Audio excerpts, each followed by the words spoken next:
বাবার কোলে সন্তানের লাশ, একসাথে ভয়ানক দৃশ্য হতে পারে না। সন্তানের কাঁধে বাবার লাশ মেনে নেওয়া যায় যে বাবার বয়স হয়েছে, আমি তো ছোট, বাবা বয়সে বড়, কিন্তু বাবার কাঁধে সন্তানের লাশ, এটা যারা বাবা হয়েছেন তারা বুঝতে পারবেন আমার কথার শব্দের ভাটটা। বাবার কোলে সন্তানের লাশ, একসাথে ভয়ানক দৃশ্য হতে পারে না। বড় বড় শক্তিশালী ব্যক্তিরা পর্যন্ত স্ট্রোক করে মারা যায়, এটা মেনে নেওয়ার বিষয় নয়। কিন্তু ইমাম আলী মাকাম ইমাম হুসাইন কেমন সুখে আছেন, কেমন শান্তিতে থাকলে সন্তানের রক্ত দেহ দেখার পরেও নামাজে দাঁড়াইয়েছেন। বুক তৃষ্ণায় ফেটে যাচ্ছে, নামাজে দাঁড়ানোর কথা বলে নাই। কতটুক ভিতরে শান্তিতে থাকলে এমন করতে পারে একজন মানুষ।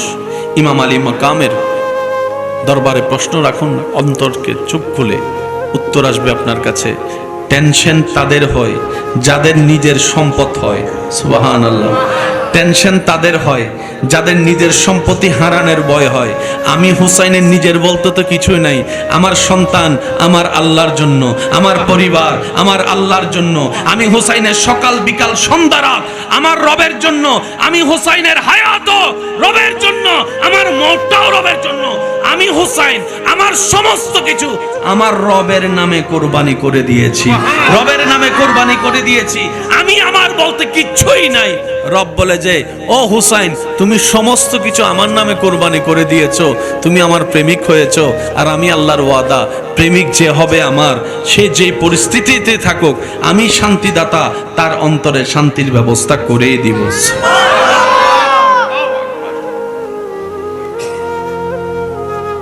যতই কিছুই বলেন, ঘুমের চাইতে বড় নিয়ামত আর কিছু।